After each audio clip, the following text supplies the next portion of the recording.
오늘은 자유주의 신학에 대해서 우리 한번 살펴보도록 하겠습니다. 우리가 이제까지 했던 말씀들을 한번 우리 돌아보면, 어, 우리가, 음, 네, 음, 우리가 이제까지 종교개혁 시대를 우리가 살펴보고 또 정통주의 시대에 대해서 우리가 살펴보고 그리고 또 우리 경건주의에 대해서 우리 살펴보고 또 1차 대각성 운동에 대해서 우리가 살펴보았습니다. 이 네 시대의 이 특징들은 우리 교회가 붙들어야 될 요소입니다. 우리 교회가 따라가야 될 이 모습이 이 네 시대에 잘 담겨 있다라고 말할 수가 있습니다. 그래서 우리가 종교개혁의 이 전통, 그리고 정통주의 시대 때 정리된 교리, 경건주의 시대 때 정말 참된 회심과 또 경건을 추구했던 이 삶을 우리가 본받고 또 우리 대각성 운동 시기에 우리 성령의 강권적인 역사가 나타나기를 우리도 꿈꾸는 것이 필요합니다.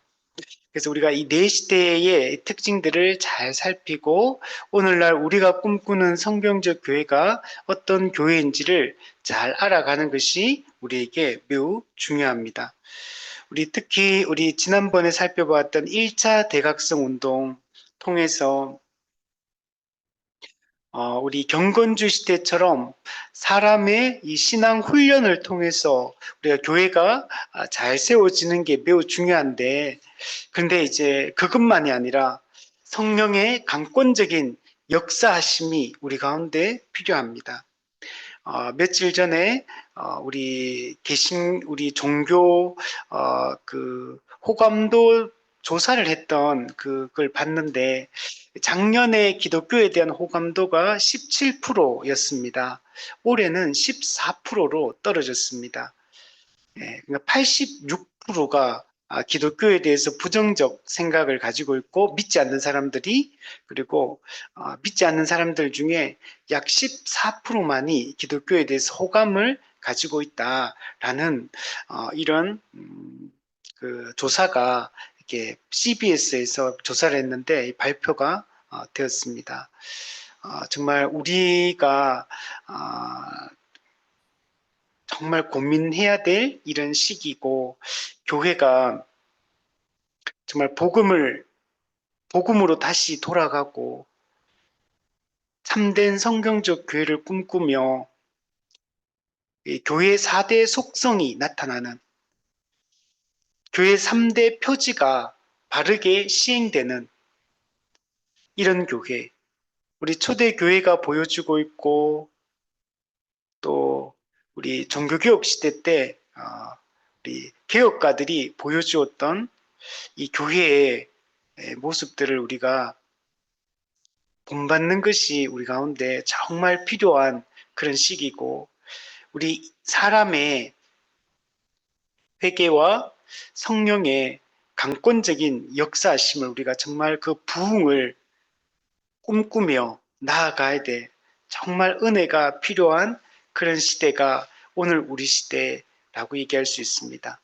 얼마 전에 우리 기독교인 중에 이 조직 교회를 다니지 않는 사람이 그 이전까지 약 200만 명을 이렇게 추정을 보통 이제 통계치들을 보면 200만 명 정도로 이렇게 추정을 했었는데 최근에 나온 것들을 보면 가나안 성도가 300만 명으로 한국에서 100만 명이 늘어났다고 얘기합니다. 그 말은 아주 200만이라고 할 때가 불과 몇 년 전이었는데 그러니까 몇 년 만에 교회 다니는 사람들이 교회를 안 다니는 게 코로나 때문만이 아니라 그 불과 몇 년 사이에 100만 명 정도가 교회를 안 가기 시작하고 그냥 혼자서 성경책을 읽고 혼자 예배드리고 또는 그냥 온라인에 들어가서 그냥 설교 듣고 예배드리고 교회는 소속되지 않고 이렇게 하는 사람이 100만 명이 늘어났다고 얘기하는 걸 들었습니다. 그러니까 그만큼 현재 교회가 무너지는 속도가 엄청나게 빠르다는 걸 보여주고 있고, 어, 기존에 우리가 해오던 방식으로, 기존에 우리가 추구했던 그런 형태로는 교회가 정말 어렵고 이게 회복되기가 불가능하다는 걸 잘 보여주고 있습니다. 그래서 지금 우리가 다시 해야 될 일은 신앙 고백을 일치시키는 것, 복음을 풍성하고 선명하게 가르치는 것이 회복되는 게 중요하고, 그리고 참된 이 성경적 교회론을 갖는 게 중요합니다. 또한 이 교회가 이런 기독교가 이렇게 교인들이 빠져나가게 돼서 중요한 배경 중에는 교회가 가지고 있는 이 종말론의 왜곡 때문에 이게 또 상당히 이런 부정적 영향이 큽니다.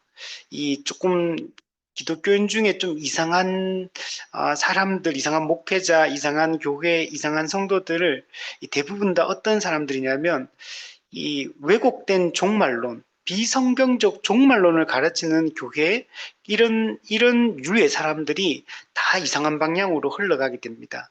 그래서 이 성경적 종말론을 회복하는 게, 바르게 가르치는 게 지금 매우 중요한 그런 시기라고 얘기를 할 수가 있습니다.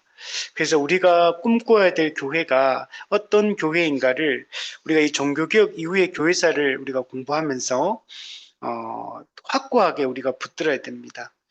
정말 우리가 세워야 될 교회, 그러니까 교회가 어, 크고 작고의 문제가 아니라 이 바른 신앙 고백과 바른 교회론과 바른 종말론과 바른 칭의와 성화에 대한 이해를 가진 이런 교회, 그리고 정말 교회 3대 표지와 4대 속성이 분명하게 드러나는 이런 교회를 세우지 않으면 교회는 지금 이 형식으로는 이제 급속하게 교회는 이렇게 무너질 수밖에 없음을 우리는 지금 체감적으로 그냥 피부적으로 지금 느끼는 이런 시대를 현재 살고 있습니다. 그러나 물론 교회는 무너지지 않습니다. 교회는 복음의 생명력이 있기 때문에 예수 그리스도께서 교회를 이끄시기 때문에 교회 자체가 무너지진 않습니다. 그러나 한국 교회는 무너질 수 있고 개교회는 무너질 수 있습니다.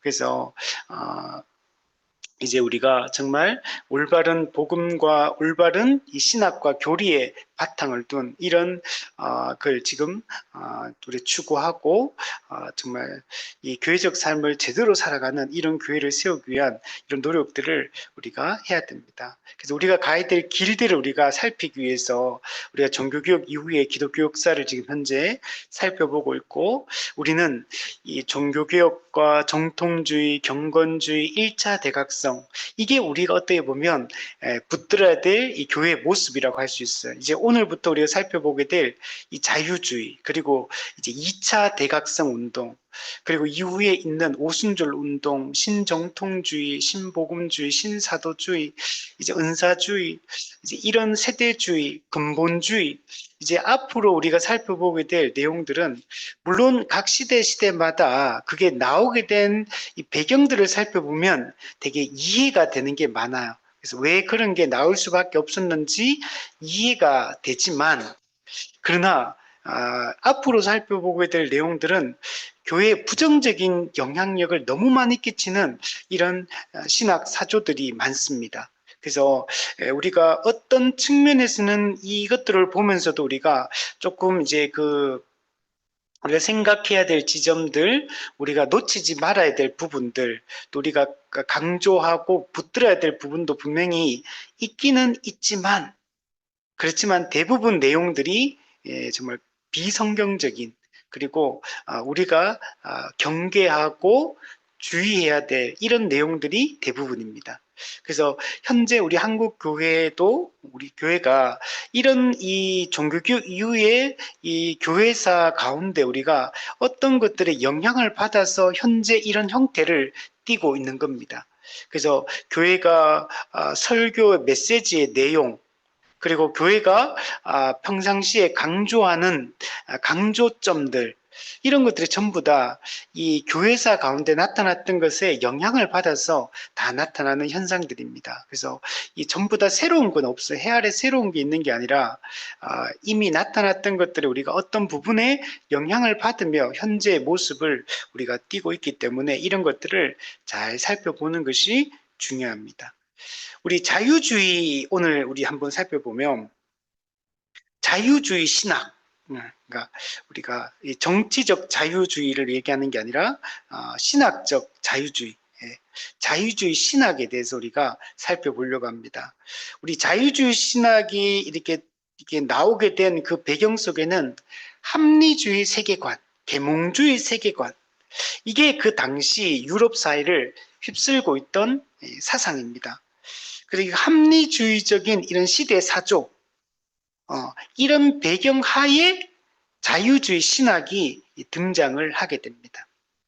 자유주의의 합리주의, 계몽주의 시대에 이성을 강조하고 과학을 강조하고 인간의 경험을 강조하고 이런 시대의 분위기 속에 있었기 때문에 그래서 무신론이 득세할 수밖에 없는, 그래서 이 당시에는 이 합리주의 세계관이 꽃피우는 이런 시기는 교회를 가고 기독교를 믿으면 바보라고 소리를 듣는 이런 시대입니다. 그래서 조금 좀 의식 있고 좀 깨어있는 엘리트라고 하면 당시에 전부 다 이 기독교를 거부하고 무시하고 부정하고 이런 모습들을 띠는 것을 볼 수 있습니다. 이런 시대적 배경 속에서 기독교가 이 초월적인 거, 기적적인 거, 성경의 이런 복음의 이런 내용들을 가지고 얘기를 하면 이 사람들이 전혀 받아들이지를 않는 이런 시기였습니다. 뭐 성육신했다, 예수님 부활하셨다, 죽은 자를 살렸다, 뭐 천국과 지옥이 있다, 이런 얘기들은 이 합리주의적 세계관을 가지고 있는 그 시대, 당시 시대의 사람들에게는 너무 얼토당토 않는 이야기로 들리는 겁니다. 그러니까 이런 이야기는 그냥 아예 안 들으려고 하는 이런 시대적 분위기가 점점 더 팽배해가는 그런 시기였습니다. 그러니까 이런 시기가 있다 보니까 기독교 안에서 우리가 접근을 좀 달리하자.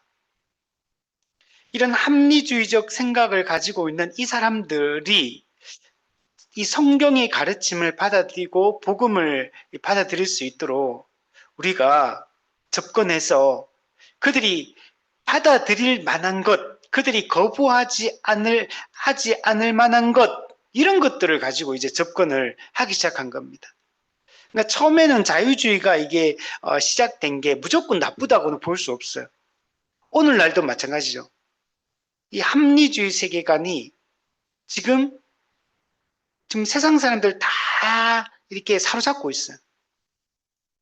우리는 지금은 합리주의가 최절정의 모습으로 나타나는 시대를 살고 있습니다. 이성과 과학, 자연주의, 과학주의, 이런 것들로 우리는 가득한 시대를 살고 있습니다. 그러니까 이런 사람들에게 갑자기 기독교의 신비적이고 초월적인 이런 이야기 하면 사람들이 안 받아들이니까 받아들일 만한 요소들만 전하고 그들이 받아들이기 힘들어하는 부분들은 그냥 우리가 말하지 말고 제거하자. 그래서 이렇게 시작된 게 이 자유주의 신학입니다. 처음에는 기독교를 전하기 위해서, 예수님을 전하기 위해서 접근했지만 이 무신론적 합리주의에 대한 그 대안으로 시작된 게 이 자유주의다, 자유주의 신학이다 라고 얘기를 할 수 있습니다. 자, 그래서 이런 내용들을 우리 오늘은 이 자유주의 신학이 태동하게 된 이 배경에 대해서 우리가 한번 살펴보고 다음 주부터는 이 자유주의 신학자들에 대한 얘기, 이들이 어떤 주장을 하고 그 당시에 자유주의 어떤 가르침을 통해 기독교 정통 신학을 부정해 왔는가, 그 중요 인물들을 우리가 쭉 한번 살펴보면서 그들의 사상들, 그들의 강조점들을 우리가 다음 주에 한번 살펴보도록 하겠습니다. 우리 서론을 한번 보시면 입만 열면 자유주의 신학을 비판하는 사람이 있습니다. 근데 그 자유주의 신학을 비판한다고 말하면서도 근데 결국 그가 주장하는 내용을 또 들어보면 자유주의 신학자들이 그들이 주장하는 것과 똑같은 내용들을 말하고 있는 것을 우리는 많이 보게 된다는 겁니다. 그래서 교회 안에 칸트주의자들, 이 철학자 칸트 독일의 이 칸트의 가르침이 나중에 자유주의 신학의 중요한 토대를 이루게 되거든요. 그래서 칸트주의자들, 슐라이마허, 리츠, 하르낙 이런 전부 다 자유주의자들이거든요. 그리고 이들도 있고 그리고 칼바르트, 판넨베르그 이런 사람 신정통주의자들입니다. 이들과 말하는 것과 똑같이 말하는 이들이 있습니다. 우리가 현대 신학자들이 주장하는 바를 정확히 꿰뚫고 있다면 새롭게 출현하는 신학들의 현 주소를 파악할 수 있고 그런 신학들에 의해 오도될 수 있는 교인들에게 바른 길을 제시할 수 있습니다. 자, 쉽게 얘기하면 자유주의를 자기가 싫어한다고 막 얘기해 놓고 왜냐하면 자유주의라는 게 나쁜 걸로 이미지가 많이 이제 사람들이 알고 있으니까 자유주의가 실제로 뭔지도 모르면서 나는 자유주의 싫어한다 이런 식으로 얘기한다는 거예요. 근데 그가 생각하는 것, 주장하는 것들은 내용을 들어보면 자유주의 신학에서 주장하는 그런 주장들을 자기가 실제로는 하고 있는 이런 경우들이 많다는 거예요. 예를 들면 나는 세대주의를 싫어합니다. 저는 세대주의자가 아닙니다.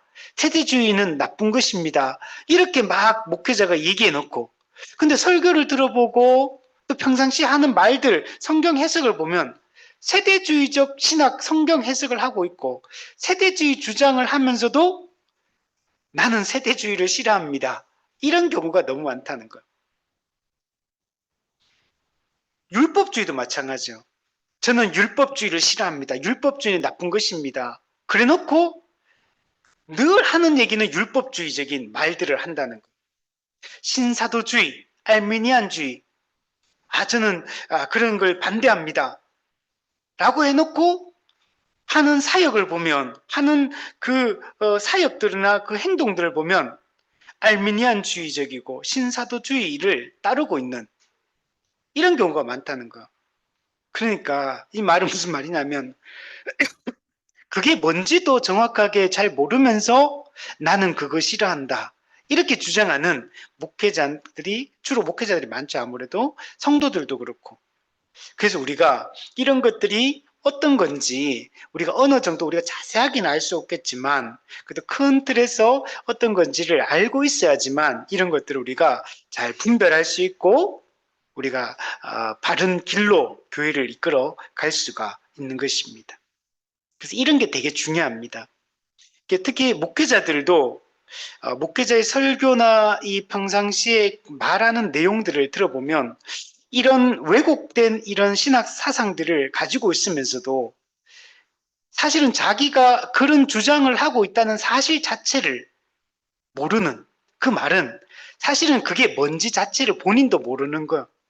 그냥 자유주의 나쁜 거, 세대주의 나쁜 거, 율법주의 나쁜 거, 신사도주의 나쁜 거. 근데 정작 그 내용은 모르는 그래서 하는 주장들은 그렇게 가는 경우가 상당히 많다는 거. 이 자유주의에 있어서 자유주의 신학에 있어서도 그렇다는 거예요. 많은 사람들이 이 자유주의에서 말하는 이런 것들을 우리가 은연중에 우리가 이런 것들을 받아들이고 있고 이런 사고를 하고 있는 경우들이 많다는 겁니다. 그래서 우리가 이런 것들을 잘 분별하고 걸러내는 것이 중요합니다. 우리 1번에 보면 이 자유주의는 19세기, 그러니까 1800년대 이제 시작이 됩니다. 실제로 1799년에 이 자유주의 신학의 아버지라 불리는 사람이 있는데 이 사람이 누구냐면 슐라이어 마허라는 이 신학자가 있습니다. 이 사람 독일 사람인데 이 사람이 1799년에 종교론이라는 책을 쓰게 됩니다. 자유주의 신학은 이 책이 출판이 되면서 자유주의 신학이 시작되었다라고 보통 생각을 많이 합니다.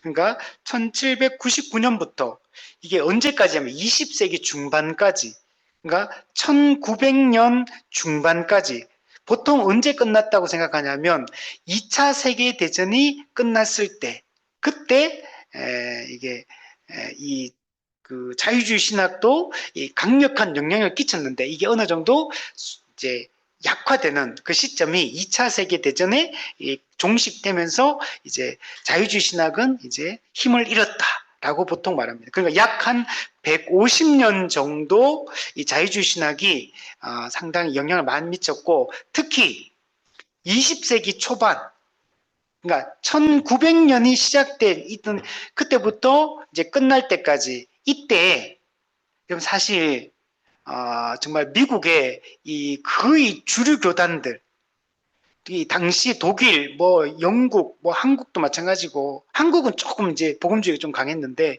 이런 자유주의 신학이 유럽이나 미국이나 이런 정말 거의 주류 신학이었어요. 자유주의가. 그리고 이 자유주의의 나중에 들어보면 이제 세대주의가 자유주의 신학의 아주 중요한 세대주의는 나중에 자유주의에 싸우는 그걸로 나중에 나타나고, 어쨌든 간에 자유주의는 이 20세기 초반에 아주 강력한 영향력을 끼쳤다라고 얘기를 할 수 있습니다. 그래서 한 150년 정도 영향을 미쳤습니다. 이 자유주의 신학은 정통 기독교를 비판하며 나타났던 이 새로운 신학 조류다. 그러니까 이 자유주의 신학이 그 이전에는 이렇게 주장하는 게 없었어요. 기독교 역사상 이런 게 없었는데 이 19세기에 들어서면서 이 정통 기독교를 비판하면서 전혀 새로운 신학 조류가 나오게 된 겁니다. 이 자유주의 신학은 이성을 중시하는 관점에서 성경과 기독교를 이해합니다. 그러니까 자유주의 신학에서 중요한 것은 바로 이성입니다. 이성으로 기독교를 설명하려고 하는 거예요. 이성으로 성경을 설명하려고 하는 거예요. 이성으로 예수님을 설명하려고 합니다. 우리가 그 이전에 우리가 종교개혁과 정통주의 시대 때 우리가 배웠던 정통신학에 근거해서 우리가 예수님과 복음과 교회와 성경과 하나님 나라와 이런 걸 설명을 했는데, 자유주의 신학은 이런 것들을 이성을 중심으로 해서 전혀 새로운 개념으로 설명하기 시작합니다. 그럼 예를 들면 이 자유주의에도 죄, 구원, 하나님 나라 이런 이야기를 하거든요. 근데 우리가 이전에 알고 있던 죄에 대한 개념, 우리가 알고 있는 예수에 대한 그 이해, 우리가 알고 있는 하나님 나라에 대한 이해, 이거하고 달라요. 자유주의 신학은 이걸 새롭게 재해석해서 바라보는 관점이 여러분 다른 겁니다. 이거는 합리주의적 시대사죠. 합리주의가 이성을 지식의 원천으로 이해를 하거든요. 그 이전까지만 해도 계시, 신이 인간에게 내려주시는 계시 중심으로 모든 걸 이해를 했거든요. 그래서 성경을 최고의 권위로 두고 성경을 절대 진리로 이해하고 성경의 가르침에 기반해서 모든 것을 생각하고 판단하는 이런 식이었다면, 이제는 이성을 지식의 원천으로 삼는 이런 합리주의 세계관, 그리고 이 합리주의에 의해서 이 사회를 바꾸려고 하는 이 계몽주의, 이 합리주의의 이 절정의 모습이 계몽주의거든요. 이런 시대가 바로 이 자유주의 신학의 이 배경이 나오게 되는 이 배경이 됩니다. 즉 이성, 뭐 이렇게 과학, 뭐 이런 것들이 전부 다 근대 정신이에요. 근대 정신에 의해서 기독교를 설명하려고 했던 겁니다.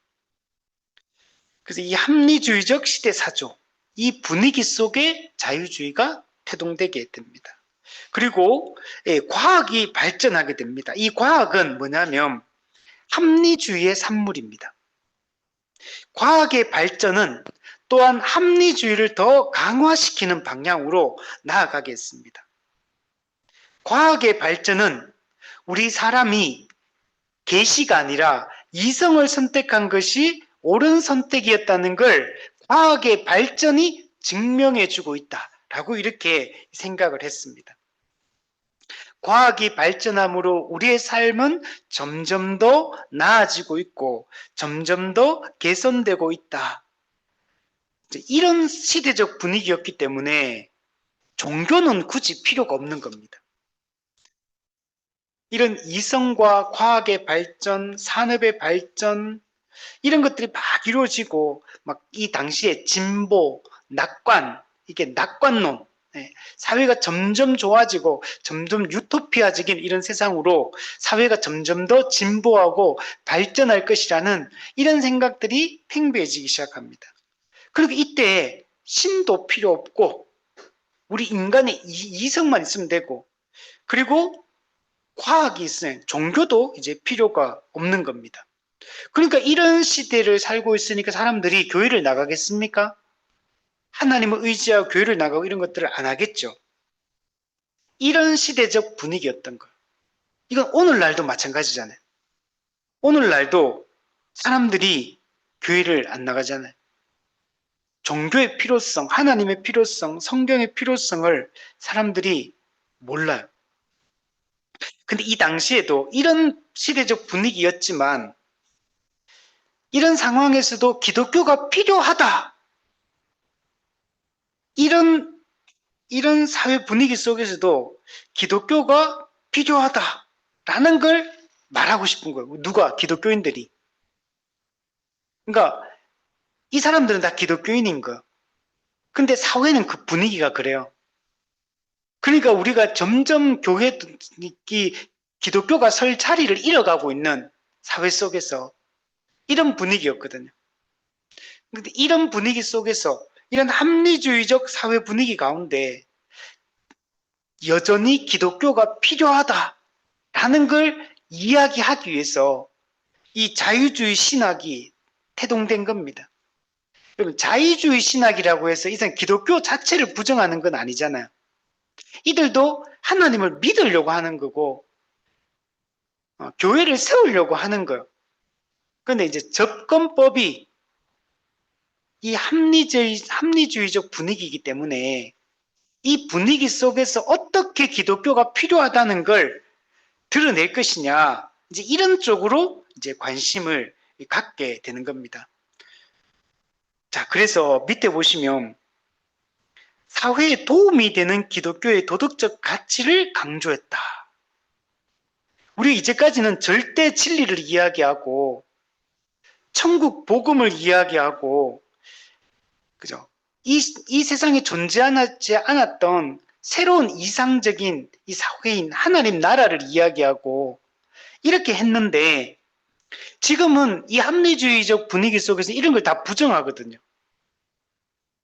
그러니까 그러면 기독교가 이 땅 가운데서 기독교가 필요하다는 건 얘기는 해야겠는데, 기독교가 성경이 필요하다는 얘기는 해야 되고 예수가 필요하다는 얘기를 하기는 해야겠는데, 기존의 그 종교개혁과 정통주의 시대 때 얘기했던 그런 정통신학에 근거한 교리에 근거한 이런 이야기를 하면 이 사람들이 받아들이지 않으니까, 그래서 자유주의 신학에서는 사회에 도움이 되는 기독교, 도덕적 사회를 만들어가는 도덕적 가치를, 윤리를 강조하는 이런 기독교로 접근해 가려고 하는 것.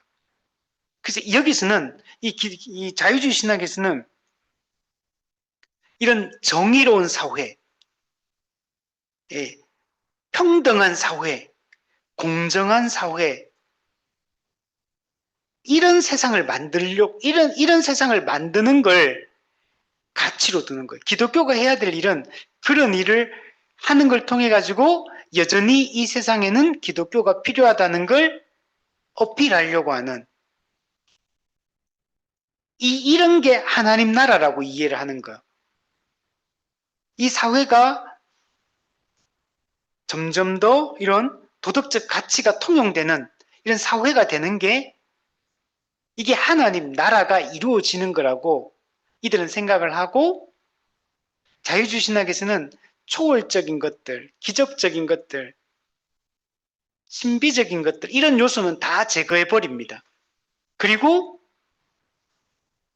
이 도덕적 사회를 건설하는데 온 힘을 기울이는 것. 이게 합리주의적 이 분위기 속에서 기독교가 살아남는 법이라고 생각하는 거. 근데 우리가 볼 때는 이거는 기독교가 아니죠. 이렇게 되면 이거는 기독교의 본질을 알맹이는 쏙 다 빼고, 그러니까 무늬만 기독교인 거죠. 껍데기만 남는 기독교. 복음의 생명력은 사라지고 하나님이 꿈꾸시는 그런 하나님 나라는 다 사라지고 아주 이 세상에서 그냥 유토피아적인 이런 사회를 건설하는 것에만 온통 초점이, 윤리적 공동체를 만드는 것에 초점이 맞춰진. 그러니까 설교나 메시지도 이 합리주의적 세계관을 가진 사람들에게 저 사람들이 들을 때 이 얘기하면 저 사람들이 어떻게 생각할까? 이런 얘기하면 저 사람들 받아들일까? 이런 걸 생각하면서 이 세상 사람들이 못 받아들일 만한 것들, 그 사람들이 욕할 것들, 그거 다 떼버리는 거. 그 부활도 부정하고, 천국과 지옥도 부정하고, 내세도 부정하고, 예수님 무리를 걷는 것도 부정하고, 성육신도 부정하고, 부활도 부정하고, 재림과 최후 심판도 부정하고, 다 부정해버리는 거예요. 그런 거 다 빼고, 성경에 보면 내 이웃을 내 몸과 같이 사랑하라. 남에게 대접을 받고자 하는 대로 남을 대접하라. 비판하지 말라. 그죠? 살인하지 말라. 내 부모를 공경하라. 공의를, 정의를 행해라. 사회적 약자를 도와라. 이런 것들만 다 남겨놓는 거예요. 이게 심지어 예수님에 대해서도요. 이걸 이제 자유신학에서는 역사적 예수라고 표현해요. 우리가 아는 그 예수가 아니에요. 역사적 예수는, 그러니까 우리 인간의 모범이 되는 인간, 윤리 도덕적 선생. 예수님은 단지 그런 우리의 구원자, 메시아, 하나님의 아들, 이런 분, 산자와 죽은 자를 심판하실 심판주, 이런 걸로 예수님을 이해하는 게 아니에요. 역사적 예수, 위대한 도덕적 선생, 도덕 선생, 이런 예수로만 남겨두는 거. 이게 전부 자유주의 신학에서 했던 일들입니다. 그럼 도덕적 사회 그 자체가 하나님 나라가 아니죠. 우리 성경적 교회론 공부할 때 얘기했었죠. 세상을 개혁하는 것이, 개혁하는 수단, 도구가 교회가 아니다. 교회 자체가 목적이다. 삼위 하나님의 모든 구원 역사는 교회를 세우기 위해서 다 하신 일이다. 삼위 하나님의 구원 역사의 목적 그 자체가 교회다. 교회가 수단이 아니고 도구가 아니다. 그 얘기를 했잖아요. 근데 여기서 이해하는 하나님 나라, 교회는 그런 존재가 아니에요. 그냥 윤리적 공동체. 정통신앙 고백과 교리를 다 부정하는 형태로 이렇게 나타나고 있는 겁니다. 그래서 여러분 2번에 보면 이 자유주의 신학은 정통신앙 고백이나 교리를 다 부정합니다. 그러니까 우리가 자유주의 신학은 우리가 같이 갈 수가 없는 것. 자유주의 신학은 우리가 타협할 수 있는 게 아닌 겁니다. 우리가 각 시대마다 분명히 우리가 좀 본받을 지점이 있고 또 비판할 지점들이 있거든요. 근데 자유주의는 우리가 이 태동되게 된 배경, 기독교가 세상 속으로 들어가기 위한 어떤 그 노력, 이런 것들은, 이런 측면을 우리가 본받을 수 있겠지만, 근데 이 안에 가르침의 내용들은 우리가 받아들일 수 없어요. 기독교를 완전히 파괴하는 이런 가르침이 이 자유주의 신학이에요. 우리가 본받아야 될 우리 가장 중요한 토대가 종교개혁 시대와 정통주의 시대거든요. 여기서 정립되었던 이런 교리와 신학을 다 부정을 해버립니다. 그래서 반교리적입니다. 또 우리는 기독교가 유일한 진리라고 우리는 믿습니다. 오직 예수, 오직 우리 그리스도. 우리 이걸 분명히 믿어요. 그리스도를 통한 구원, 이걸 우리는 분명히 믿어요. 유일하신 중보자 그리스도, 사람이신 그리스도. 이분만이 유일한 구원자라고 우리 믿는데, 유일한 진리로서의 기독교를 이 자유주의 신학은 부정합니다. 그래서 종교 다원주의로 흘러요. 타 종교에도 구원이 있다. 이렇게 보는 겁니다. 우리 기독교는 이걸 철저하게 반대하잖아요.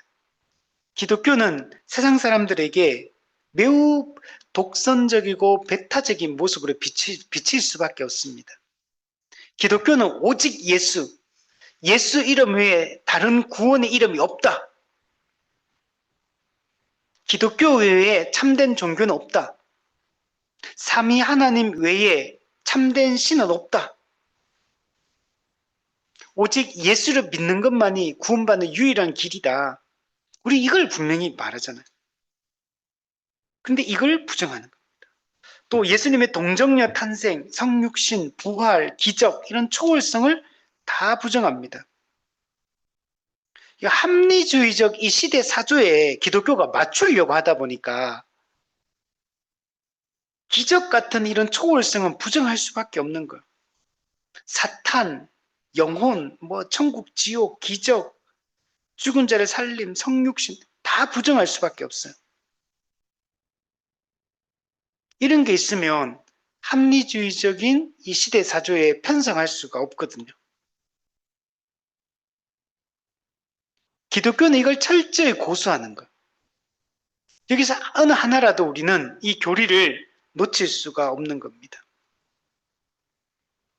우리 아까 얘기했지만 역사적 예수, 그러니까 초자연적인 분인데 예수 그리스도는, 근데 역사적이고 인간적인 측면만 예수님에게 강조하는 겁니다.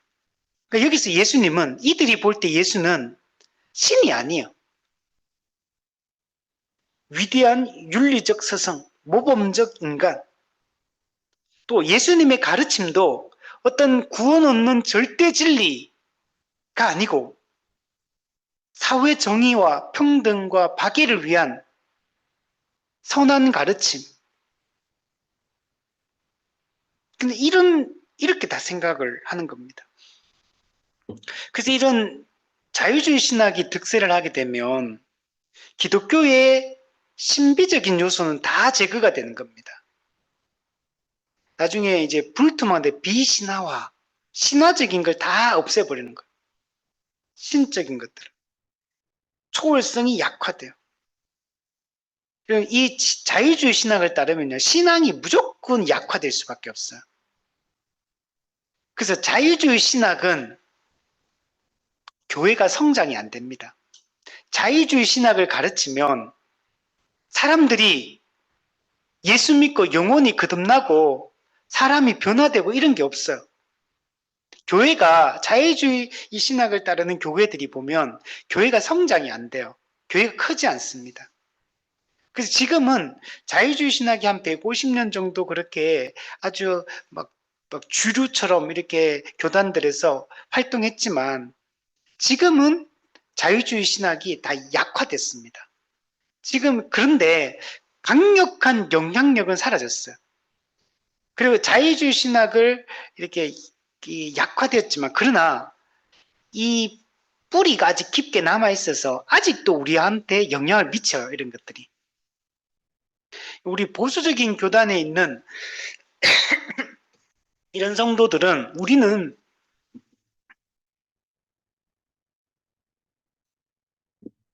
이런 사실 자유주의 신학의 이런 가르침을 우리는 사실 많이 접하진 않았어요. 우리는 보수적 교단에서 신앙생활을 해왔기 때문에 그래서 우리는 올바른 이 정통 신학에 거의 많이 뿌리 내린 이런 교회적 분위기에 살아왔기 때문에 이런 자유주의 신학의 어떤 이런 가르침들을 우리 많이 접해보지 않았어요. 사실 저도 많이 못 접해봤어요. 제 주변에는 다 이제 보수적 신앙을 가진 정통 신학을 따르는 사람들이 대부분이기 때문에. 근데 제가 다른 교단에 대한 목회자들을 통해서 우리 같이 동역하는 동역자 중에 타교단 초교파로 우리가 움직이기 때문에 이런 기독교 장로회 이런 이쪽 한신대학교 나온 이제 이런 목회자들도 있고 또 통합 측 같은 경우도 이게 보수적 신학과 이런 자유주의 신학이 이렇게 혼재해 있거든요. 이 통합 같은 경우는 그래서 통합 장신 이 통합 교단의 신학교에 나왔던 분들 얘기만 들어도 야 우리 이런 보수적 교단에서 자라온 목회자들이 듣기에는 이런 것까지 이런 주장이라든지 이런 것까지 하는구나 깜짝 좀 놀랄 때가 있어요. 우리가 생각할 때보다 훨씬 자유롭고 훨씬 더 우리가 너무 당연하게 생각하는 것들이 거기서는 너무 전혀 당연하게 안 받아들입니다. 정말 신학적으로 자유로워요. 그리고 우리는 저게 맞나 싶은 것들을 들으면 저건 아닌 것 같던데 이런 것들이 너무 많아요. 너무 많아. 제 친구가 원래 자라기는 합동교단에서 자랐는데 이 친구가 신대원을 이 통합신대원에 갔어요.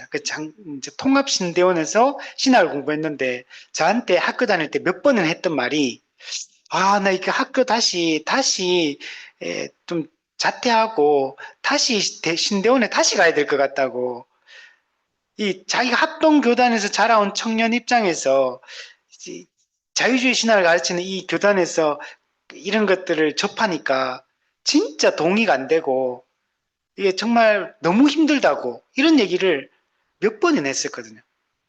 그리고 나서 졸업하고 나서 이제 그런 그 교회에 가서도 이렇게 하는데 담임 목사님도 이런 주장을 하는 사람들이 만났다 그러면서 설교가 자유주의 신학에 완전 막 심하게 하는 건 아니지만 근데 합동교단에서 듣던 설교하고는 많이 이런 보수적 교단에 듣던 건 많이 다르다 이런 얘기를 하는 걸 제가 몇 번이나 들었습니다.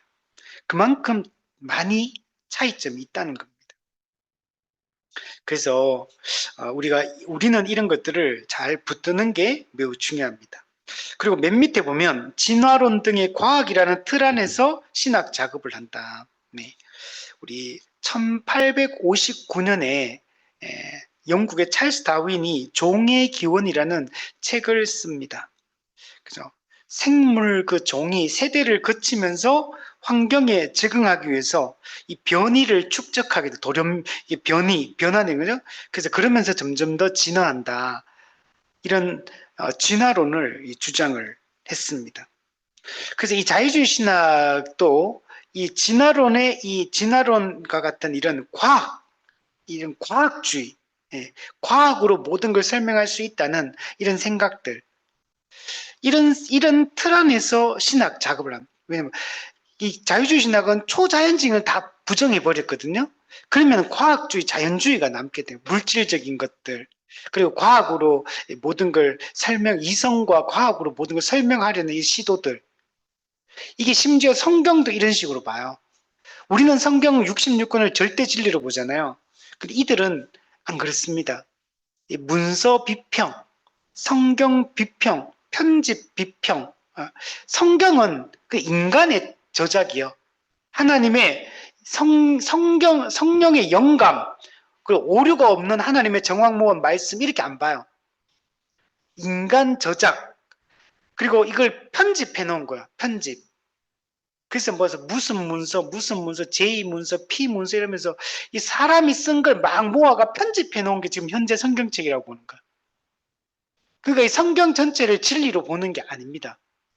초월적인 거 다 빼버리고 이렇게 볼 뿐만 아니라 그냥 인간 저작으로 보는 거.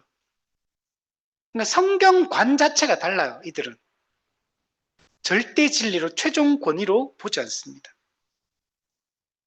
그러니까 이런 이성, 과학, 아, 합리주의 이 세계관으로 모든 걸 판단하는 이게 자유주의 신학이에요. 진화론은 우리 돌연변이, 적자 생존, 뭐 자연 선택, 공통 부모, 뭐 이런 주장들을 하죠. 그러니까 이런 진화론과 같은 이런 틀을 이들이 그냥 받아들이는 겁니다. 이 진화론이 나오면서 사람들의 생각을 엄청나게 크게 변화시키거든요. 사람들에게 어마어마한 영향을 끼치는 게 이 진화론입니다. 그 이전까지 우주의 기원이나 인간의 기원이나 이런 걸 설명할 수 있는 게 창조론, 하나님의 창조 관점으로 모든 걸 설명했는데, 이제는 이 기원 문제를 창조가 아닌 다른 방식으로 설명할 수 있는 길이 열리게 된 거예요. 세상을 보는 틀이 확 진화론이 나오면서 확 바뀐 겁니다. 이런 사상들이 이 자유주의 신학에도 다 흘러 들어온다는 겁니다.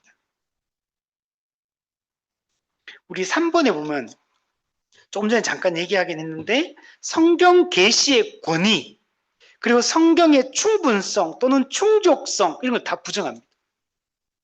우선 기본적으로 성경 계시의 권위를 부정해버려요. 하나님께서 그죠? 우리 모든 성경은 하나님의 감동으로 되었다. 사람의 뜻으로 낸 것이 아니고 성령의 감동하심을 받은 사람들이 하나님께 받아서 우리에게 전해준 것이다. 이렇게 성경은 얘기하는데 이걸 부정하는 겁니다. 근데 인간의 저작, 역사적 문서로 보는 겁니다. 그래서 성경에 있는 이런 성경의 이 책들이 기록된 배경, 그 책을 기록한 인간 저작, 그리고 그 책이 편집되는 편집 과정, 이런 거 막 분석하는 거. 이걸 성경 비평이야. 문서 비평, 편집 비평, 역사 비평. 여러 가지 방식을 통해 가지고 성경을 완전 난도질하는 거. 이걸 통해 가지고 성경의 가르침을 재구성하고 예수님을 재구성하고 이렇게 하는 겁니다.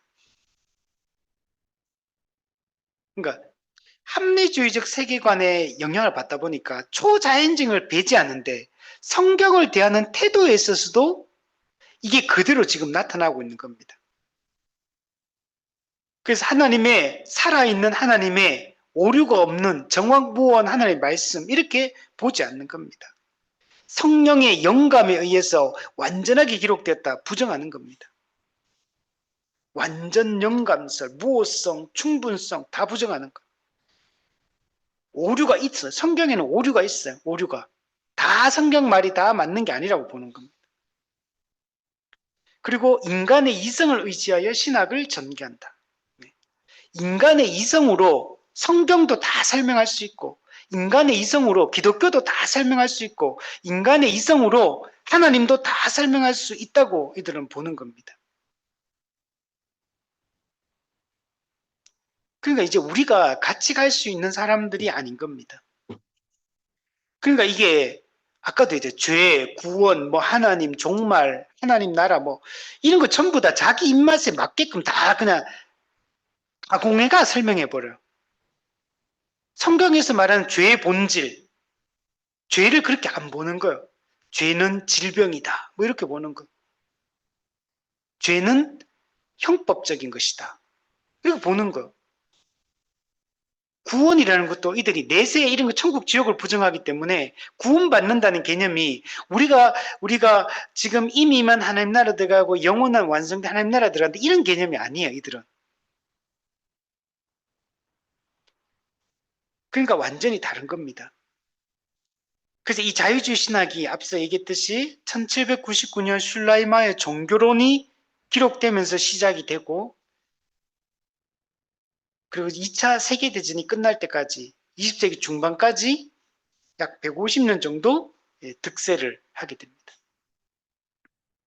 이 자유주의 신학이 많이 꼽힌 데가 독일, 그리고 일본 같은 경우도 이 자유주의 신학이 꽃을 피웁니다. 동경신학교 이런 데가 옛날에 자유주의 신학을 그래서 옛날에 그 일본의 그 그 동경신학교에서 공부했던 우리 한국 유학 가가지고 이제 목회자들이 한국으로 돌아와서 이런 자유주의 신학을 기반으로 이렇게 많이 가르치고 이런 일들을 많이 했었습니다. 근데 어쨌든 간에 20세기 중반까지는 아주 기독교 세계 전반에 아주 강력한 영향을, 그러니까 전 세계적으로 영향을 많이 끼치다가 이제 약화됩니다.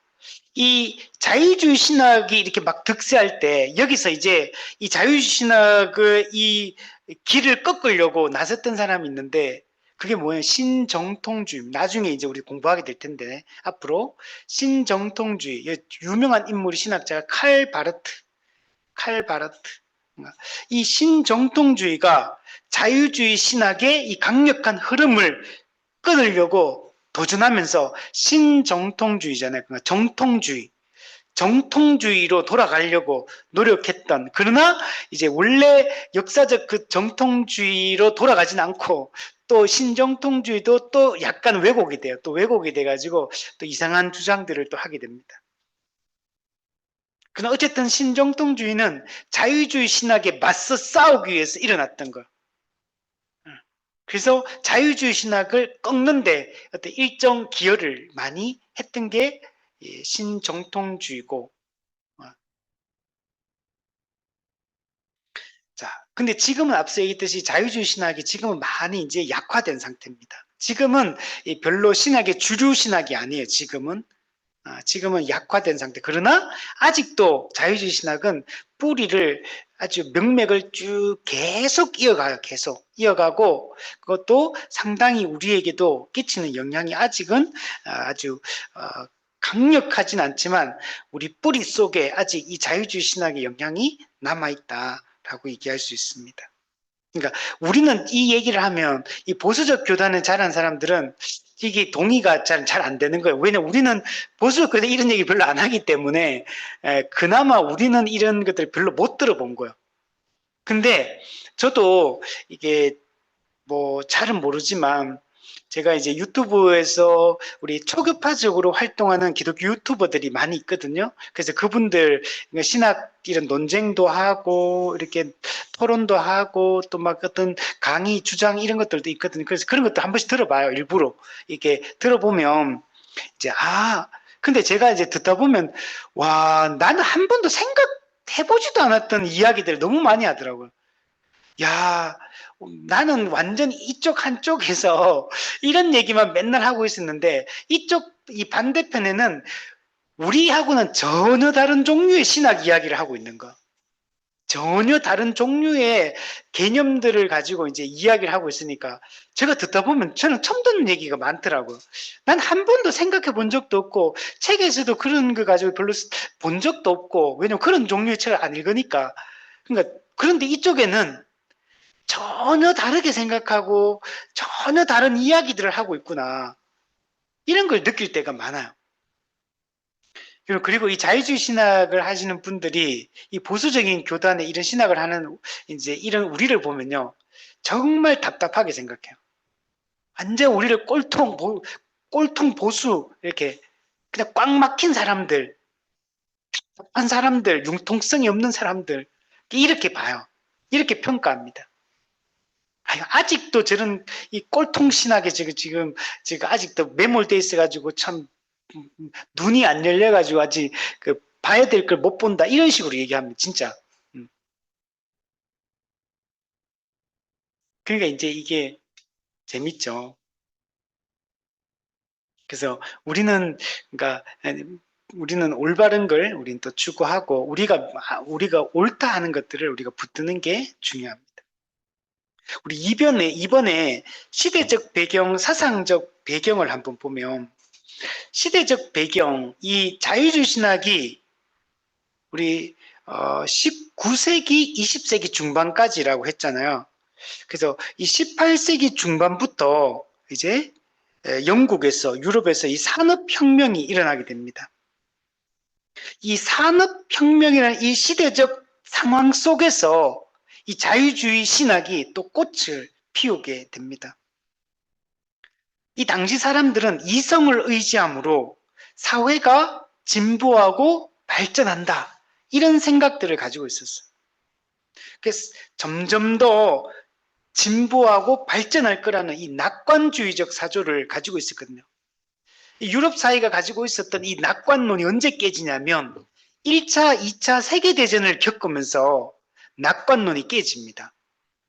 그 이후부터는 이 회의론으로 많이 바뀝니다. 근데 그 이전까지만 해도 막 산업혁명 일어나면서 막 폭발적인 어떤 발전을 하거든요. 그래서 엄청난 막 전기, 교통, 또 뭐 기술, 이 모든 것들이 다 발전하거든요. 그러면서 이 진보와 발전에 대한 이런 생각, 이런 사상들을 가지고 있었어요. 그러니까 이런 분위기 속에 있다 보니까 시대가 기독교는 들어설 자리가 없어요. 기독교가 뿌리 내릴 수 있는 공간이 이 시기에는 없습니다. 그러니까 이런 분위기 속에 있으니까 이 자유주의 신학을 이제 추구하는 사람들은 이런 분위기 속에서 그냥 기독교가 필요하다라는 얘기를 하기 위해서 어떻게 이 시대 속에 기독교가 도태되지 않고 뿌리를 내릴 수 있는가 생각하면서 이렇게 이런 접근을 하게 된 겁니다. 그래서 타협하고, 네. 근데 이제 처음에는 조금 양보하고 타협하는 느낌으로 시작을 했지만 나중에는 그냥 진짜 이렇게 돼버린 거예요. 진짜 이렇게 믿기 시작하고 이런 방향 완전히 나가게 되는 겁니다. 이 산업혁명이 그래서 되게 중요한 그 영향을 끼치는 상황이었다. 우리 산업혁명 보면 이 당시에 이제 방적기가 이제 개발이 됩니다.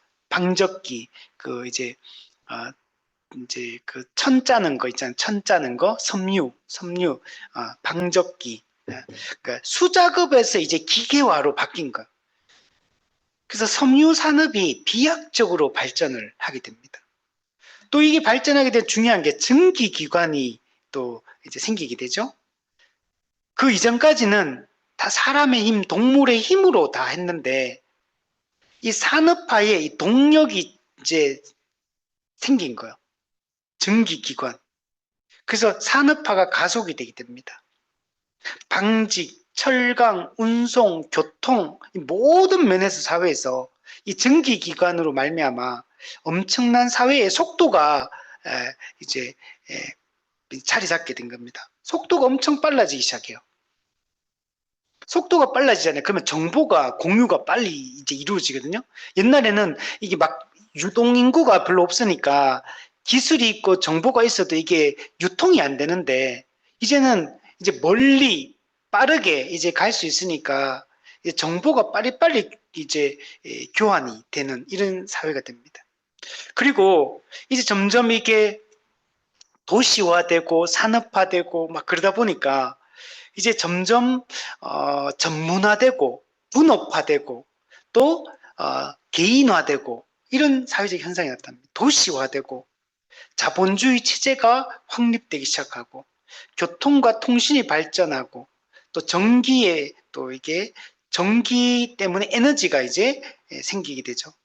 과학 기술이 점점 발전해가는 이제 이런 분위기 속에 있다 보니까 계몽주의 사상, 합리주의적 사상도 더 많은 사람에게 확산되고 영향을 미치기 시작합니다. 그래서 사회가 이제 점점 이렇게 되다 보니까 이제 정치적 안정도 이렇게 찾아옵니다. 그러니까 이런 분위기 속에서 자유주의 신학이 발전하게 됩니다. 그 네모 박스 보면 도시화, 개인주의, 정치적 자유주의 이런 뭐 어떤 장점이기도 하고 단점이 되기도 합니다. 또 근데 이제 노동자 계층의 인권 유린 이런 것들이 막 발생합니다. 그 사회적 폐해도 되게 심해집니다. 계층 간의 불평등이 심화돼요. 막 시골에 살던 사람이 이제 산업화되고 도시화되면서 사람들이 도시로 막 몰려드는데 그 도시는 공간의 한정, 모든 것에 이제 자원의 제한이 있잖아요. 그러다 보니까 부자와 가난한 자, 가진 자, 못 가진 자 이게 막 명확하게 구분됩니다. 그래서 이게 도시화되면서 노동자들은 막 그 부자들은 이제 잘 살고 엘리트층은 기득권층은 막 점점 더 부를 축적하고 더 누리지만 노동자 계급은 파이는 한정돼 있기 때문에 이제 점점 고통이 증가합니다. 양극화가 심화됩니다. 그리고 도시화되면서 공간이 막 좁잖아요. 그러니까 옛날 우리나라도 막 판자촌 뭐 이런 것처럼 주거 환경이 되게 열악해요. 막 이게 지금처럼 깨끗하게 막 구획 도시 이런 게 아니기 때문에 그러니까 이게 주거 환경이 나빠지고 그리고 그 당시는 아직 위생 개념 이런 게 되게 약하거든요. 그래서 공공위생, 보건위생 이런 것들이 되게 막 여러 가지 막 문제점들이 많이 발생합니다. 그러니까 노동자 계층은 고통이 점점 심해져요. 똑같이 일했는데 부자는 점점 부자가 되고 가난한 자는 더 가난해지고 고통받고 이렇게 막 되니까 그래서 여기서 나오는 게 뭐냐면 사회주의 사상, 공산주의 사상 이런 사상들이 나오는 거. 부르주아와 프롤레타리아 이런 게 막 구분되기 시작하고 이런 게 점점 이렇게 사회가 이런 부작용도 나타나게 됩니다. 우리 사상적 배경을 보면 이 독일의 계몽주의, 18세기 합리주의적 계몽주의의 영향, 그리고 과학의 발달로 인간의 이성과 경험을 중시하는 이런 시대 사조 속에서 자유주의 신학이 꽃피우게 됩니다. 특히 여기서 중요한 게 임마누엘 칸트. 네. 우리 지난번에 우리 경험 합리주의 관념론과 또 경험론 이런 우리가 데카르트 또 뭐 이렇게 또 그런 사람들 얘기했었잖아요. 근데 이제 이 관념론과 경험론, 합리주의와 경험주의를 통합시킨 인물이 있어요. 이 누구냐면 독일의 임마누엘 칸트. 예, 순수 이성 비판, 실천 이성 비판 이런 유명한 이 책을 썼던 사람. 이 칸트는 이 당시는 아까 얘기했잖아요. 합리주의적 세계관이 이제 꽃피우는 시기이기 때문에 기독교를 이성으로 기독교를 설명하려고 한다 그랬잖아요.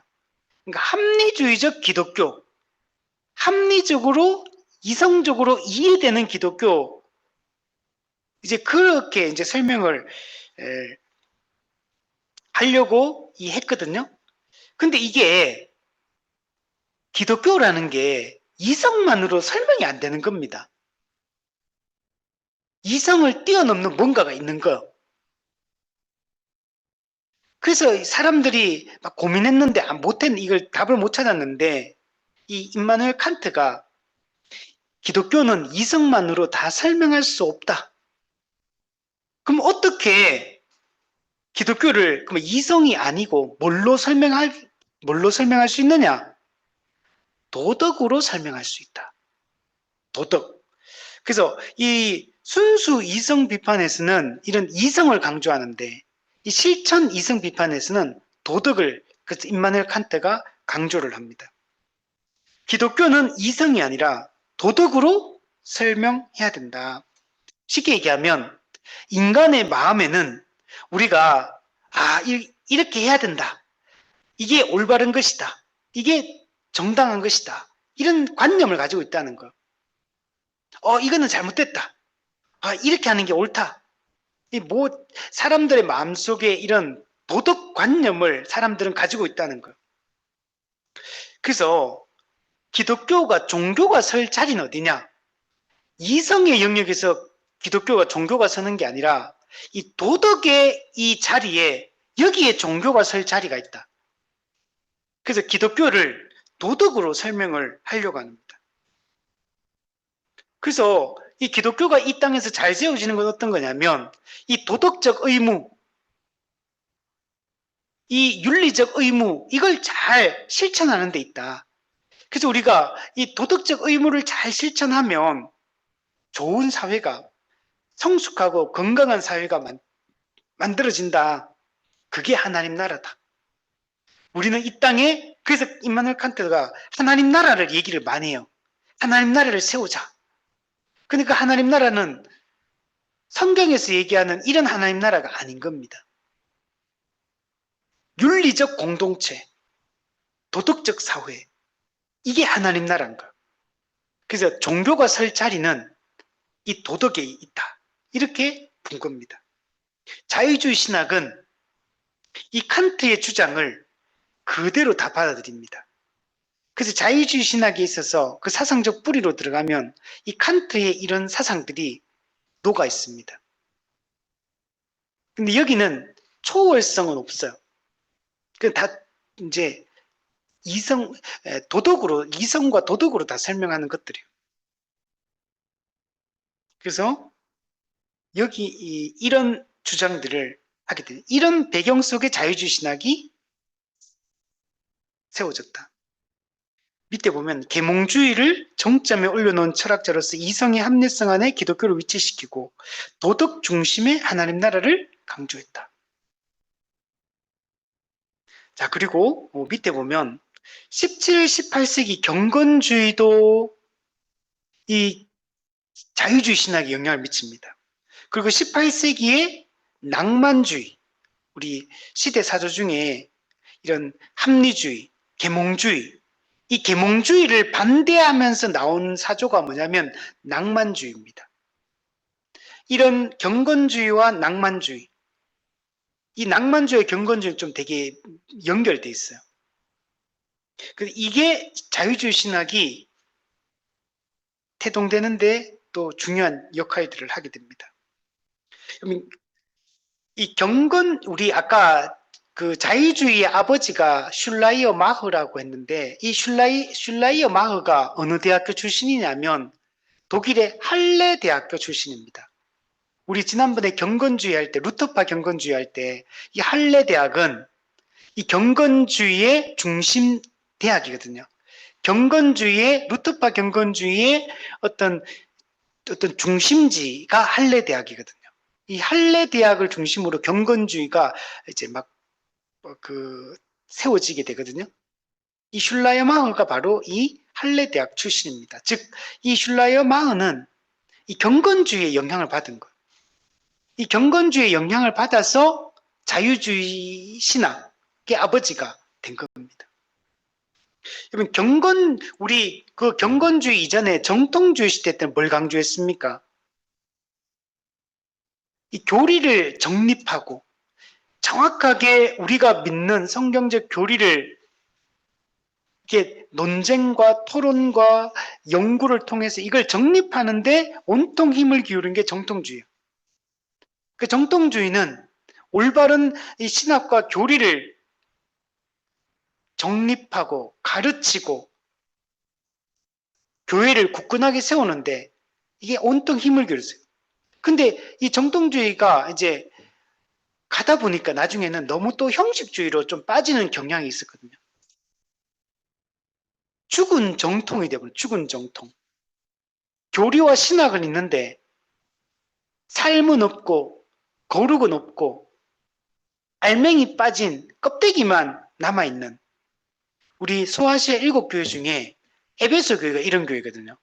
죽은 정통, 오래된 교회, 교리와 신학을 가르치고 이단은 잘 분별하는데 죽어있는 삶이 없고 교육이 없고 죽은 정통 이런 분위기였거든요. 근데 경건주의는 뭐냐? 여기에 대한 반작용으로 생기거든요. 루터파 경건주의가.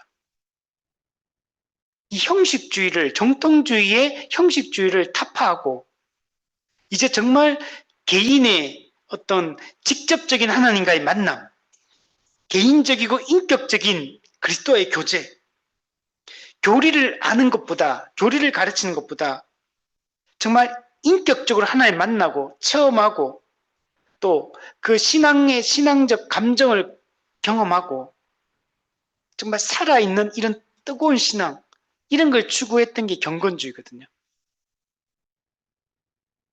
낭만주의도 뭐냐면 낭만주의도 합리주의, 계몽주의에 대한 반대를 하면서 이게 태동됐거든요. 그 계몽주의, 합리주의는 어떤 거냐면 이성을 막 강조한다. 이성과 과학, 이걸 막 강조하는 시대거든요. 이성과 과학으로 모든 걸 막 설명하려고 했거든요.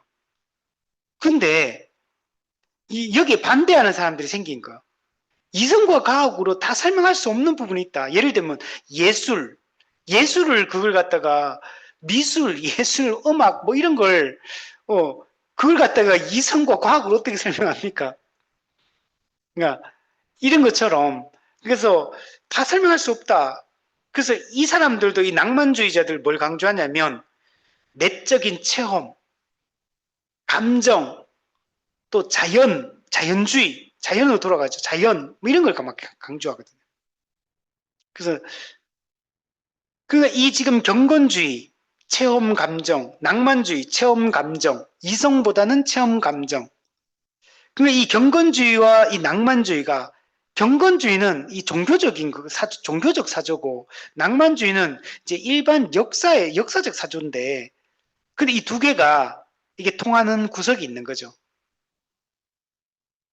그러니까 이런 배경 속에서 자유주의 신학이 태동하게 됩니다. 경건주의가 아까 전에 개인의 자율성 이런 걸 강조하거든요. 자유주의 신학도 마찬가지요. 개인 중심적 사고, 개인의 자율성 이런 것들이 경건주의에서 이게 유래가 되는 거 이런 게. 또 이 자유주의는 종교적 관용, 아까 종교 다원주의로 흘렀다고 했잖아요. 종교적 관용, 절대 진리를 주장하지 않기 때문에 이게 종교적으로 막 서로 관용하는 이런 분위기거든요. 이런 게 나올 수 있는 것도 경건주의가 어떤 내적 체험, 삶의 변화, 되게 주관적인 거 이런 걸 막 강조를 했거든요. 그러니까 이 정통주의 같은 경우는 명확하게 교리적으로 이게 옳다 그러다 받아들일 거야 못 받아 이게 딱 명확한데 여기는 이제 그런 게 아닌 겁니다. 어떤 체험 이거 매우 주관적이거든요. 감정 주관적이거든요. 이 자유주의도 마찬가지인 거예요. 그래서 이런 경건주의 이런 요소들이 자유주의가 받아들이게 됩니다. 또 루터의 경건주의 같은 경우에 정통주의 시대를 좀 부정하면서 거룩과 경건을 추구했던 게 이 루터파 경건주의거든요. 즉 경건주의는 교리를 기본적으로 약화시키면서 시작이 되는 거예요. 정통주의 시대 때 물려준 교리와 신학을 약화시키면서 거룩과 경건을 추구하는 개인적 어떤 체험을 강조하고 인격적 만남을 추구하는 이런 분위기로 흘러갔거든요. 이게 자유주의에 그대로 이어지는 거예요. 그 자유주의도 보세요. 신앙 고백과 교리를 부정하는 이런 단계로 가잖아요. 이게 루터파 경건주의 그 영향인 거예요, 이게. 낭만주의도 마찬가지죠. 이런 것에 영향을 받아서 이 자유주의 신학이 태동하게 된 겁니다. 우리 3번에 보면 기독교에 대한 비판과 도전. 자유주의 신학은 합리주의에 기초하여 기독교 신앙에 대한 공격과 무시, 이 정통적 신앙을 무시합니다. 이 당시에는 이 정통 이 신학을 따르는 사람들을 그냥 정말 어리석게 보는 거, 진짜 무시하는 겁니다. 그들의 눈에 비치는 기독교라는 것은 너무나 비과학적이고 합리적이지 않은 매우 신화적인 이런 종교로밖에 안 비치는 겁니다. 그래서 이런 걸 다 부정하는 거예요. 또 두 번째 보면 합리주의에 기초하여 정통 개신교 신앙이 변화됩니다. 그래서 영국에 이런 이신론 같은 게 나오는 거예요. 시계공 같은 하나님. 창조하신 이후에 더 이상 역사 속에 개입하지 않는 하나님. 그러니까 초월적인 걸 빼버린 하나님이 개입하지 않으니까 초월적인 게 이 땅에는 없죠. 그럼 이 세상은 자연 법칙과 인간의 이성에 의해서 다 통치되고 다스려지는 곳이 불과한 거. 성경과 교리에 대한 합리주의적 비평, 고등 비평. 그죠? 성경에서 이런 합리주의로 우리가 받아들일 수 없는 것들 다 비평해 버리는 거. 다 그냥 안 맞. 이게 합리적으로 설명 안 되는 거, 이성적으로 설명 안 되는 거 다 그냥 빼버리고 그냥 무시하고 다 그냥 제거, 그냥 다 잘라내버리는 거. 이게 자유주의 신학이에요. 이런 시대적, 이런 사상적 배경을 속에서 이 자유주의 신학이 태동하게 되었다. 예를 들면 우리 지난번에 작년에 부활에 대한 이 논쟁이 있었거든요. 부활에 대한 논쟁이 이 자유주의 신학에서 부활을 설명하는 것과 우리 또 보수적인 신학을 가진 사람이 이 부활을 설명하는 거. 우리는 이 부활을 우리가 이해하는 그 부활로 믿어요. 그런데 여기는 예수님이 실제로 부활했다고 자유신학에는 말 안 합니다. 그냥 우리 마음속에서 부활했다. 예수님이 실제로 부활한 게 아니고 마음속에서 부활했다. 그 예를 들면 우리가 이순신 장군의 그 가르침을 우리가 오늘날도 기억하잖아요. 그러면은 이순신 장군은 지금도 우리 마음속에 살아있다. 이렇게 생각하는 것처럼 예수님의 부활을 이런 식으로 설명한다는 거예요. 기본적으로 성경의 권위를 부정하기 때문에 예, 성경의 영향을 받는 사람들이 아니에요. 다른 것에 의해서 성경을 다 재단해버리는 이런 게 자유주의 신학입니다. 그래서 우리는 이 자유주의 신학은 우리가 철저하게 우리가 막아내야 되고 기독교가 잘 막아냈어요. 그래서 지금은 자유주의 신학을 다른 사람들이 많지 않습니다. 그래서 지금 잘 막아냈지만 오늘 우리에게도 그러나 아직 그 영향이 남아있고 여전히 우리에게 부정적인 또 영향을 행사하고 있기 때문에 우리가 이것을 늘 경계하고 우리는 참된 진리, 우리 종교개혁과 정통주의 시대 때 정립되었던 이 올바른 교리와 신학을 우리가 붙들고 그 모든 우리가 그런 교리적 신학적 사상을 우리가 잘 붙들고 가르치고 하는 것들이 오늘 우리에게 너무 중요합니다. 정리하면 우리 앞서 서론할 때 얘기했잖아요. 기독교가 제가 이 통계를 봤던 게 기독교 사회적 신뢰도가 30 몇 프로 때부터 제가 봤거든요. 기독교가 그 당시는 기독교가 상당히 높았어요. 여러분, 근데 지금은 30 몇 프로였다가 지금 20 몇 프로로 내려갔다가 작년에 17% 내려갔다 올해 14%로 이제 호감도가 떨어졌어요. 가나안 성도는 300만이 됐다고 합니다. 이단은 지금 계속 늘어나고 있는 추세고 기독교는 지금 교회들마다 숫자가 확연하게 줄어들고 있고 젊은 세대, 다음 세대는 지금 끝도 없이 추락하고 있는 그 지금 주일학교 없는 교회가 너무너무 많은 이런 시대를 우리가 현재 살고 있고 그리고 교회 안에 3, 40대를 이제는 잘 찾기 어려운 이런 분위기로 지금 교회가 가고 있고 또 뭐 교회 그리고 사람이 있다 하더라도 정말 이 복음을 충분하게 또 선명하고 풍성하게 이렇게 가르치지 못하다 보니까 교회 안에 지금 남아 있다 하더라도 너무나 체질이 허약한 복음을 잘 모르는 올바른 교회론을 추구하지 못하는 이런 허약한 그리스도인들이 너무 많은 이런 시대를 우리가 살고 있는 겁니다. 지금 우리가 그럼 뭘 할 거냐? 어떻게 해야 되느냐? 타겟책은 한 가지밖에 없어. 말씀으로 돌아가는 것 외에는 없습니다. 복음을 더 충실히 가르치고 한 사람 한 사람이 정말 참된 우리 대각성 운동 때 관심을 가졌던 것은 개인적 회심, 참된 회심이냐 아니냐. 참된 회심에 관심을 가졌다. 참된 회심한 사람들이 교회를 구성할 수 있도록. 그래서 세례와 성찬이 회복되고 권징이 회복되고 직분이 회복되고 이렇게 가는 것. 우리 이게 전부 다 이 종교개혁 시대 때 우리에게 정립된 사상들이요. 정통주의 시대 때 우리에게 물려줬던 이 올바른 교회의 토대입니다. 우리 이쪽 여기로 다시 돌아가는 것만이 유일한 방법이다. 아무리 인간적으로 뭐 이렇게 수단과 방법을 막 쓰고 막 얄팍한 이런 장꾀를 부리고 해도 그렇게 교회가 서지 않습니다. 지금 당장은 사람이 좀 많이 모일지 몰라도 그게 정말 교회를 세우지 못합니다. 다시 우리가 복음으로 돌아가고 성경적 교회를 추구하고 이거 외에는 하나님 나라를 현시하고 하나님 나라 이 땅에서 맛보고 하는 것 외에는 우리가 다른 방법이 없다.